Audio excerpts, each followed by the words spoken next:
Okay. അപ്പം basically ഇതിൻ്റെ സ്ട്രക്ചറിൽ എന്തൊക്കെയുണ്ടെന്ന് വെച്ചാൽ സിഗ്നൽ സോഴ്സ് അത് നമ്മൾ ലാബിൽ സിഗ്നൽ ജനറേറ്റ് ചെയ്യുന്ന ഒരു സിഗ്നൽ എടുക്കത്തില്ല അത് ഒന്നുകിൽ വോൾട്ടേജ് VS/IS എന്ന് വെച്ചാൽ അത് വോൾട്ടേജിനെയാണ് നിങ്ങൾ എടുക്കുന്നത് വോൾട്ടേജ് സിഗ്നൽ, അതല്ല കറണ്ട് സിഗ്നൽ ആണെങ്കിൽ കറണ്ട് സിഗ്നൽ. ഇത് മിക്സർ എന്ന് വെച്ചാൽ എന്താണ്? ഇത് കണ്ടോ, ഇങ്ങനെ ഒരു വട്ടം വരച്ചിട്ട് രണ്ട് ക്രോസ് ഇടുന്നത്, അതാണ് മിക്സറിൻ്റെ സിമ്പൽ അതാണ്. ഓക്കെ. അപ്പോൾ ആ മിക്സർ യൂസ് ചെയ്തിട്ട് നമ്മൾ എന്ത് ചെയ്യും? ഈ ഔട്ട്പുട്ടിൽ നിന്ന് വരുന്ന ഔട്ട്പുട്ടിൽ നിന്ന് വരുന്ന സിഗ്നലിന് അതിനാണ് ഫീഡ്ബാക്ക് സിഗ്നൽ എന്ന് പറയുന്നത്. അതിനെ VF, വോൾട്ടേജ് സിഗ്നൽ ആണെങ്കിൽ VF, അല്ല ഓർ കറണ്ട് സിഗ്നൽ ആണെങ്കിൽ IF.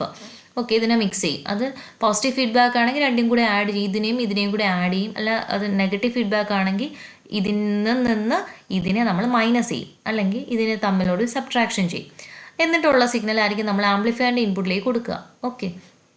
നേരത്തെ എങ്ങനെയായിരുന്നു? ഡയറക്റ്റ് സിഗ്നൽ സോഴ്സിൽ നിന്നുള്ള ഒരു സിഗ്നൽ ആംപ്ലിഫയറിൻ്റെ ഇൻപുട്ടിലേക്ക് കൊടുത്തുകൊണ്ടായിരുന്നു നമ്മളിരുന്നത്. ഇപ്പോൾ എന്ത് ചെയ്യും? ആ ഒരു മോഡിഫിക്കേഷൻ തന്നെ സിഗ്നലിനെ കൊടുക്കും. അങ്ങനെ ആംപ്ലിഫയറിലേക്ക് കൊടുക്കുന്ന ഇൻപുട്ട് സിഗ്നൽ ഒരു വോൾട്ടേജ് സിഗ്നലാണെങ്കിൽ അതിനെ VI എന്ന് വിളിക്കും, അല്ല അതൊരു കറണ്ട് സിഗ്നലാണെങ്കിൽ II എന്ന് വിളിക്കും. ഓക്കെ. എന്നിട്ട് ആംപ്ലിഫയറിൻ്റെ ഔട്ട്പുട്ട് കിട്ടും. അപ്പോൾ ആംപ്ലിഫയറിൻ്റെ ഇത് കണ്ടോ, എഴുതിയിട്ട് ബ്രാക്കറ്റ് A എന്ന് എഴുതിയിരിക്കുന്ന ആംപ്ലിഫയറിൻ്റെ ഗെയിനാണ്. ഓക്കെ. അത് വോൾട്ടേജ് ഗെയിൻ ആണെങ്കിൽ gain is always output by input. അത് വോൾട്ടേജ് ഗെയിൻ ആണെങ്കിൽ it will be V0/I0 if the output of the amplifier is V0 വോൾട്ടേജിൻ്റെ ടേംസിൽ. അല്ലാന്നുണ്ടെങ്കിൽ II ആയിരിക്കും. കറണ്ട് ആണെന്നുണ്ടെങ്കിൽ I0/IA. ഓക്കെ. എനിവേ സാമ്പിളർ, ഇനിയിപ്പോൾ ഇതിനെ ഒരു സാമ്പിളറിൽ കൊടുക്കുന്നതെന്ന് വെച്ചാൽ ഒരു സാമ്പിൾ അല്ലെങ്കിൽ കോപ്പി എടുക്കാൻ വേണ്ടി, അതായത് ഈ ഔട്ട്പുട്ടിൻ്റെ ഈ സാമ്പിളർ ഒരു കോപ്പി എടുത്ത് നമുക്ക് മെഷർ ഇങ്ങോട്ടും ഒരു കോപ്പി എടുത്ത് കണ്ടോ ഈ ഒരു പാത്തിലേക്കും കൊടുക്കുന്നു. അപ്പോൾ ഫീഡ്ബാക്ക് എന്ന് വെച്ചാൽ എന്താണ്? ഔട്ട്പുട്ടിൻ്റെ ഒരു കോപ്പീനെ ഞാൻ ഇൻപുട്ടിലേക്ക് കൊടുക്കുന്നതാണ്, അല്ലേ? ഇൻപുട്ട്. അപ്പം ഇൻപുട്ടിലേക്ക് കൊടുക്കുമ്പോൾ ഈ ഡയറക്റ്റ്ലി കിട്ടുന്ന ഔട്ട്പുട്ട് വോൾട്ടേജ് ആണെങ്കിൽ V0 എന്നും ഔട്ട്പുട്ട് കറണ്ടിനെ I0 എന്നും നമ്മൾ റെപ്രസെൻ്റ് ചെയ്യും. അതിനെ എടുത്ത് ഡയറക്റ്റ്ലി ഇങ്ങനെ അങ്ങ് എടുത്ത് പിടിച്ച് കൊടുക്കുന്നതിന് പകരം ഒരു നെറ്റ്വർക്കിലൂടെയാണ് കൊടുക്കുക. അതായത് ഒരു നെറ്റ്വർക്ക് ഇവിടെ ഉണ്ട് ഫീഡ്ബാക്കിൽ. ആ നെറ്റ്വർക്കിൻ്റെ പേരാണ് ഫീഡ്ബാക്ക് നെറ്റ്വർക്ക് എന്നും ആ നെറ്റ്വർക്കിൻ്റെ ഗെയിനാണ് ബീറ്റ. ഇപ്പോൾ ഈ ആംപ്ലിഫയറിൻ്റെ ഗെയിൻ അല്ലേ A.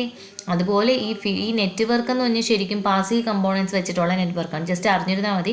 പാസീവ് കമ്പോണൻസ് വെച്ചാൽ റെസിസ്റ്റർ, കപ്പാസിറ്റർ, ഇൻഡക്ടർ പോലെയുള്ള കമ്പോണൻസ് മാത്രമേ ഈ നെറ്റ്വർക്കിൽ കാണുകയുള്ളൂ.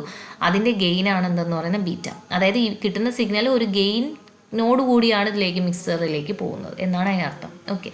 ഇനി വേറൊരു കാര്യം ശ്രദ്ധിക്കേണ്ടതെന്ന് വെച്ചാൽ ഇത് നമ്മൾ സാധാ സർക്യൂട്ടിൽ നിന്ന് അഡീഷണൽ ആയിട്ട് വരുന്ന ഈ മിക്സറും ഈ സാമ്പിളറും ഈ ഫീഡ്ബാക്ക് നെറ്റ്വർക്കാണ്. അപ്പോൾ ഈ ഫീഡ്ബാക്ക് നെറ്റ്വർക്ക് എന്താണെന്ന് ഞാൻ പറഞ്ഞു.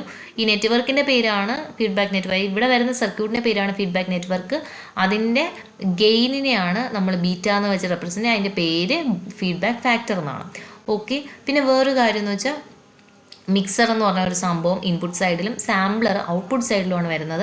മിക്സ് ചെയ്യുന്നത് എങ്ങനെയായിരിക്കും? രണ്ട് രീതിയിലായിരിക്കും. പോസിറ്റീവ് ഫീഡ്ബാക്ക് ആംപ്ലിഫയർ ആണെങ്കിൽ ഈ സിഗ്നൽ സോഴ്സിനെയും ഫീഡ്ബാക്ക് സിഗ്നലിനും കൂടെ ആഡ് ചെയ്യും. അല്ല ഇത് നെഗറ്റീവ് ഫീഡ്ബാക്ക് ആണ്, ഈ സിഗ്നൽ സോഴ്സിനെയും ഇതിനെയും കൂടെ ഇത് തമ്മിലുള്ള ഡിഫറൻസ് ആയിരിക്കും നമ്മൾ എടുക്കുക. സാമ്പിളർ എന്ന് വെച്ചാൽ ജസ്റ്റ് ആ കോപ്പീനെ നമ്മൾ ഇങ്ങോട്ട് കൊടുക്കുന്നു, ഒന്ന് ഇങ്ങോട്ട് എടുക്കുന്നു എന്നുള്ളൂ. നമ്മൾ ആംപ്ലിഫയറിൽ നിന്നുള്ള ഔട്ട്പുട്ട് ഇതെന്താ ചെയ്യുന്നതെന്ന് വെച്ചാൽ ആംപ്ലിഫയറിൽ നിന്ന് കിട്ടുന്ന output signal whether it is A voltage signal or current signal അതിനെ ഫീഡ്ബാക്ക് നെറ്റ്വർക്കിലേക്ക് കൊടുക്കുന്നത് നമ്മൾ രണ്ട് രീതിയിൽ കൊടുക്കാം. ഒന്നുകിൽ അത് ഒരു പാരലലായിട്ട് കൊടുക്കാം, അല്ലാന്നുണ്ടെങ്കിൽ അതിനെ സീരീസ് ആയിട്ട് കണക്ട് ചെയ്യാം. ആ കണക്ഷൻ എങ്ങനെയാണെന്നുള്ളതാണ് ചെയ്യുന്നത് എങ്ങനെയാണ് എന്നതിനെ അനുസരിച്ച് നമുക്ക് രണ്ട് ടൈപ്പ് സാമ്പിളേഴ്സ് ഉണ്ട്. അതായത് സീരീസ് സാമ്പിളർ ആണെങ്കിൽ ഈ ഔട്ട്പുട്ടിനെ ഇതിലേക്ക് കണക്ട് ചെയ്യുന്ന സീരീസ് ആയിട്ട്, പാരലൽ സാമ്പിളാണ് ഈ ഔട്ട്പുട്ടിനെ ഇതിലേക്ക് കണക്ട് ചെയ്യുന്ന പാരലായിട്ട്. ഓക്കെ. അപ്പം നിങ്ങൾ തിയറി ഇതൊന്ന് വായിച്ചു നോക്കണം. ജസ്റ്റ് ഈ ബ്ലോക്ക് ഡയഗ്രം ഞാൻ പറഞ്ഞ കാര്യങ്ങൾ സ്റ്റോപ്പ് തിരിക്കുക.